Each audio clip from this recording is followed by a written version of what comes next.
Hello friends, today I am going to discuss with SEO in my digital marketing course. For you all, digital marketing course is structured in a way due to which you can learn digital marketing and apply your digital marketing skill in your YouTuber career or as an website developer or as an website designer, or you can also start with a digital marketing agency. आप लोगों को आज मैं नया course, नया subject शुरू करने जा रहा हूं, that is SEO. So the title is what is SEO and how SEO is helpful in digital marketing. So what is SEO? We have to define SEO. We have to know SEO. We have to fulfill the knowledge that why it is being called as SEO and what is it. ये क्या है? SEO आजकल इतना धूम मचा रखा है कि सब SEO के बारे में पूछते हैं, सब SEO के बारे में जानना चाहते हैं। तो SEO क्या है? ये सर्च इंजन ऑप्टिमाइजेशन। एक सर्च इंजन क्या होता है? एक सर्च इंजन वही होता है जहां पे हम जाके अगर हमको ऑनलाइन कुछ आवश्यकता है या मैं खोजना चाहता हूं कि what are the good restaurants around me और what are the good multiplex around me. So these are also available in search engines. So अगर ये SEO के बारे में हम जानकारी लेना चाहते हैं, SEO is nothing but search engine optimisation. Search engine optimisation का मतलब यही होता है, अगर मेरा कोई वेबसाइट है या मेरा कोई यही जैसे वीडियो है, इसके ऊपर क्या मैं सर्च इंजन ऑप्टिमाइजेशन कर सकता हूं? यस, कर सकते हैं। अगर आप वीडियो में या आपका वेबसाइट है उसको आप जब सर्च करते हैं, उसी सर्च में आप टॉप पे देखना चाहते हैं, यूट्यूब में या गूगल में टॉप पे देखना चाहते हैं, तभी आपको सर्च इंजन ऑप्टिमाइजेशन करना पड़ेगा।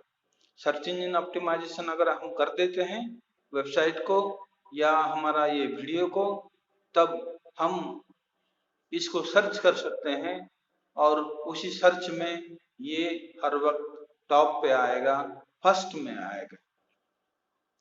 फर्स्ट में आने से हमको क्या लाभ होगा?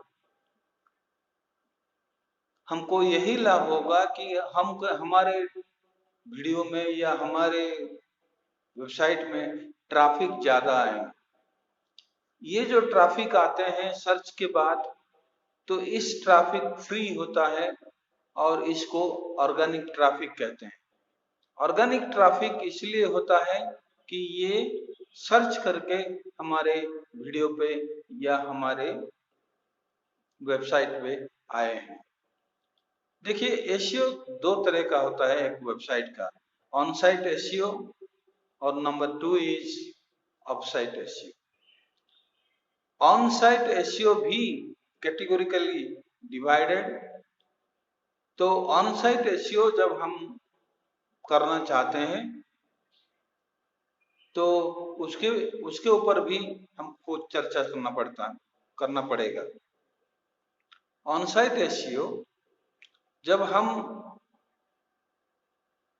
करने जाते हैं या ऑन साइट कोई वेबसाइट में ऑन साइट हमको सर्च इंजन ऑप्टिमाइजेशन अप्लाई करना पड़ता है या इम्प्लीमेंटेशन करना पड़ता है, क्या क्या करना पड़ता है, यही मन में आप लोगों को क्वेश्चन आएगा और यही आपको सीखना चाहिए। वेबसाइट में एसईओ करना चाहिए तो आपको कुछ नहीं, वेबसाइट का टाइटल टैग और मेटा डिस्क्रिप्शन। टाइटल टैग और मेटा डिस्क्रिप्शन फर्स्ट उसमें हम एसईओ करते हैं। एसईओ का मतलब कुछ नहीं है, the keyword which we use for our website.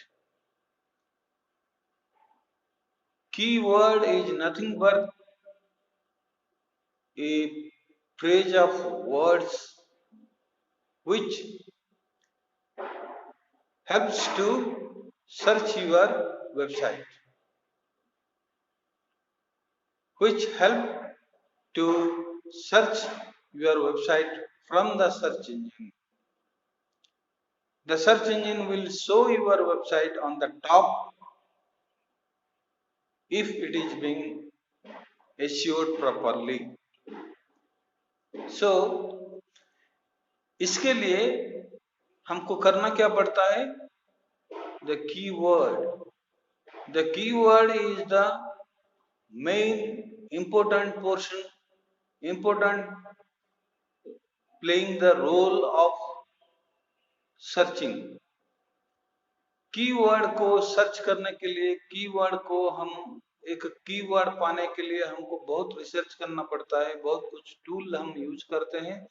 आपको फॉर एग्जांपल फ्री में आपको गूगल कीवर्ड प्लानर में आपको बताता हूँ।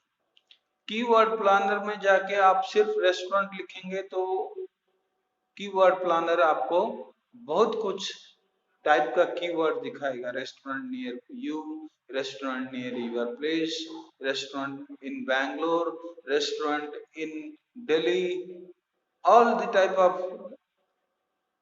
रेस्टोरेंट का ऊपर कीवर्ड वो बनाएगा, सेकेंडरी कीवर्ड या प्राइमरी कीवर्ड। तो उसी कीवर्ड का एक लिस्ट में से आप कौन सा यूज करना चाहेंगे, ये भी आपको गूगल दिखा देगा कि वो कीवर्ड का कितना लोग इस कीवर्ड को सर्च करते हैं, उसका सर्च डेंसिटी कितना है। जब अगर कोई कीवर्ड को बहुत ज्यादा लोग उसको सर्च करते हैं तो उसी कीवर्ड को हम यूज नहीं करेंगे, क्योंकि उस कीवर्ड को अगर हम यूज करते हैं तो we are in a competition, we are inviting a competition with others। अगर हम उसी अदर्स के साथ कंपटीशन में हम ऊपर जा सकते हैं, तभी हम उसको इनवाइट करना पसंद करेंगे। अगर नहीं, हम दूसरा कीवर्ड यूज करके उनको आगे जा सकते हैं, तो हम दूसरा कीवर्ड भी यूज कर सकते हैं। So the keyword is the main playing role. उसी कीवर्ड को हम टाइटल टैग में भी लगाएंगे वेबसाइट का, और उसी कीवर्ड को हम जो मेटा डिस्क्रिप्शन भी हम यूज करेंगे। The next thing is your content. जब हम कंटेंट लिखेंगे और उस content must be SEO friendly. SEO friendly किसको कहा जाता है कि हम जो प्राइमरी कीवर्ड है उस प्राइमरी कीवर्ड का कुछ सेकेंडरी कीवर्ड हम खोज लेते हैं, और प्राइमरी कीवर्ड का हम सिर्फ हेडिंग में यूज करते हैं कंटेंट का। कंटेंट हेडिंग जो है उसको हम H1 टैग कहते हैं, ये H1 tag, H2 tag, H3 tag, H4 tag, these tags are for the contents to describe, and इसको वेबसाइट कोडिंग में इसीलिए रखा गया है कि आप H1 टैग में क्या यूज करते हैं, H2 टैग में क्या यूज करते हैं, ये सब आपको पता चलेगा। किस में पता चलेगा? Number 3 is your website audit. On site SEO में जाने से पहले आपको वेबसाइट को ऑडिट करना पड़ेगा। वेबसाइट ऑडिट करेंगे तो आपको पता चलेगा कि आपका वेबसाइट टाइटल टैग में क्या यूज किया गया है, मेटा डिस्क्रिप्शन में क्या यूज किया गया है, H1 टैग क्या है, H2 टैग कितना यूज किए हैं, H3 में कितना यूज किए हैं, और बाकी सब बहुत सारे फीचर्स हैं जो एल्गोरिदम गूगल ने बनाया है, उसी को ही सारा दुनिया फॉलो करते हैं एसईओ में, इसीलिए हमको भी उसी को फॉलो करना पड़ेगा। वो कम से कम 200 से ऊपर क्राइटेरिया या फीचर्स गूगल ने सेट किया है एल्गोरिदम में, लेकिन 200 से ऊपर तो करना मुश्किल हो जाता है। अगर हम करते हैं तो 50-60 करके उसको हम छोड़ देते हैं। मैं भी एक एसईओ एनालिस्ट हूँ, और जब मेरे पास भी क्लाइंट का कोई काम ऐसे आता है तो हम लोग मैक्सिमम कर पाते हैं वही 30, 40, 50 तक कर पाते हैं। उसके बाद उसको हम रैंकिंग करवा देते हैं, हो जाता है, रैंकिंग हो जाता है। अगर आप 30, 40, 50 तक आप फीचर्स को पूरा कर देते हैं और अच्छा कंटेंट डालते हैं, फ्रेश कंटेंट डालते हैं, कॉपीराइटेड कंटेंट नहीं डालते हैं, तब आपका वेबसाइट रैंकिंग हो जाता है। तो रैंकिंग कौन सा वेबसाइट होता है? गूगल देखता है कि लोगों को, अगर कोई वेबसाइट लोगों को अच्छा इंफॉर्मेशन दे पाता है, अच्छा कुछ नॉलेज दे पाता है, तो इस वेबसाइट को हमको रैंकिंग करना चाहिए। तो खुद गूगल उसको प्रमोट भी करता है। SEO is very much helpful for a website, and it is necessary. You are bound to do SEO for your website if you are going to do a long term business. आपको बहुत दिन तक market में रहना है तो आपका website को आप SEO जरूर करेंगे। तो SEO को करने के लिए और SEO से रिजल्ट पाने के लिए कम से कम 3 से 6 महीना लगता है। लेकिन अगर आपको अगर तुरंत ट्रैफिक चाहिए, लीड्स चाहिए, तो आप PPC में जाइए। PPC में जब जाएंगे, वहां आप पैसा दे रहे हैं, तो पेड ट्रैफिक जो है वो तुरंत आपके पास मिल जाएगा। आपको वेबसाइट के 1 पेज भी अगर आप लिंक दे देंगे, उसी 1 पेज में आप अच्छा लिखते हैं, अच्छा एक कंटेंट डाल दिया, तो लोग उसे देख के कन्वर्शन हो सकते हैं। सो जब तक आपका SEO नहीं हुआ है तब तक आपका PPC में काम आप चलाते हैं, और जब आपका SEO हो जाता है, क्योंकि SEO is long term, PPC is not long term. PPC आप सालों साल पैसा दे के नहीं चलाएंगे। SEO is long term and the traffic is free if your website is on the top of the Google. So the traffic comes free. अगर हम type करते हैं कि पैकेज टू तिरुपति, बहुत सारा वेबसाइट आ जाते हैं, तो पहले 1, 2, 3 तक हम देख लेते हैं, उसके बाद किसको क्लिक करके उसको पूछ लेते हैं उसका रेट कितना है, किसका रेटिंग कितना है, क्या सर्विस है उसका। अगर उसका सर्विसिंग अच्छा है, सर्विस अच्छा है, तो हम उसी को चूज कर लेते हैं। तो इसीलिए जो भी कीवर्ड पे आप सर्च किए उसी में जितना भी वेबसाइट रैंक में है उतना वेबसाइट गूगल दिखाएगा। गूगल में हर पेज में 10 रिजल्ट दिखाता है। तो फर्स्ट पेज में 10 रिजल्ट आया, सेकंड पेज में 10 रिजल्ट आया, लेकिन हम इतना जल्दी में रहते हैं कि हम आजकल तो मोबाइल में भी हम सर्च करके देख लेते हैं, तो इसीलिए हम ज्यादा से ज्यादा 1, 2, 3 तक देखते हैं, बहुत मुश्किल से 4 या 5 तक देखते हैं।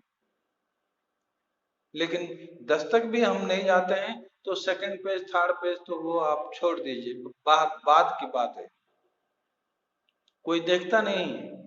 तो इसीलिए everybody wants that my website should be at the top of the Google. So top means the first page, first place. तो यही तरीका अपनाने के बाद एसईओ में आप थोड़ा लंबी समय लेंगे, लेकिन अच्छा रिजल्ट आपको मिलेगा लंबा समय तक। तो ऑडिट आपका H1 tag, H2 tag, content, आप चाहे वीडियो लगाइए, आप चाहे कुछ भी करो, आप उसमें इन्फोग्राफ डालो, उसमें आपका ऑडियो पॉडकास्ट भी आप डालो, तो कुछ भी डाल के आप उसको एसईओ बना के आप छोड़ेंगे। एक बात है कि एसईओ से आपको यही लाभ मिलता है कि आप बहुत लंबा समय तक उसी को देखना पड़ेगा। लेकिन एक भी और बात है, गूगल हर 2-3 महीने में अपना एक अपडेट ले आता है। तो आप सिर्फ एक बार एसईओ करके अपना वेबसाइट को टॉप में लाके छोड़ देने से आपका वेबसाइट टॉप में नहीं रहता। बहुत कंपटीटर आ जाते हैं, बहुत कंपटीटर आपके पास लगा रहते हैं। तो अगर आप छोड़ देंगे एसईओ को, तब आपका पीछे रहने वाला ऊपर आ जाएगा और आप नीचे चलते जाएंगे। इसीलिए हर कंपनी का हर डिपार्टमेंट, जैसे एसईओ का या डिजिटल मार्केटिंग का एक डिपार्टमेंट बन गया और जिसका डिवीजन एक एसईओ डिवीजन हो गया। तो वही जैसे आप एसईओ करते हैं वेबसाइट को, उसी में बहुत तरह का काम जो होता है, यही मैं आपके साथ डिस्कशन करता हूँ। ऑन साइट एसईओ में और क्या क्या हो सकता है। सो नंबर 4 या next point is the competitive websites, checking the competitive websites। हमको किसी भी वेबसाइट को एसईओ करने से पहले हमको उसी वेबसाइट का कॉम्पिटिटिव वेबसाइट कौन है उसको चेक करना पड़ेगा। कॉम्पिटिटिव मीन्स कि हमारा जैसे सर्विस ऐसे दुनिया में बहुत लोग दे रहे हैं। हम जिस प्रोडक्ट को बेच रहे हैं तो उसी तरह का प्रोडक्ट दुनिया में और भी बहुत लोग बेच रहे हैं। तो वो लोग भी अपने तरीके से एसईओ करते हैं और वो लोग भी चाहते हैं कि हमारा नीचे, हमारा ऊपर तो आ जाएंगे किसी भी तरह।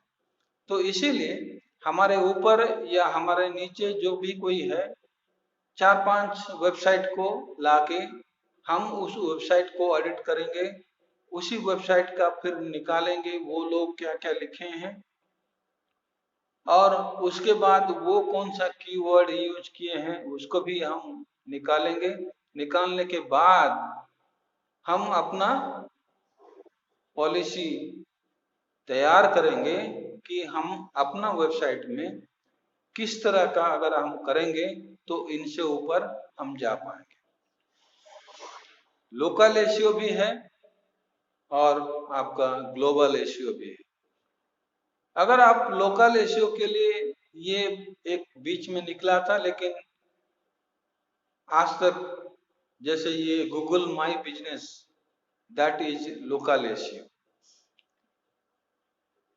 तो उसको करने से आपका एरिया में, आपका जिस सिटी में, उसमें वो दिखाई देगा, तो आपका ट्रैफिक वहीं से जल्दी आना शुरू हो जाएगा।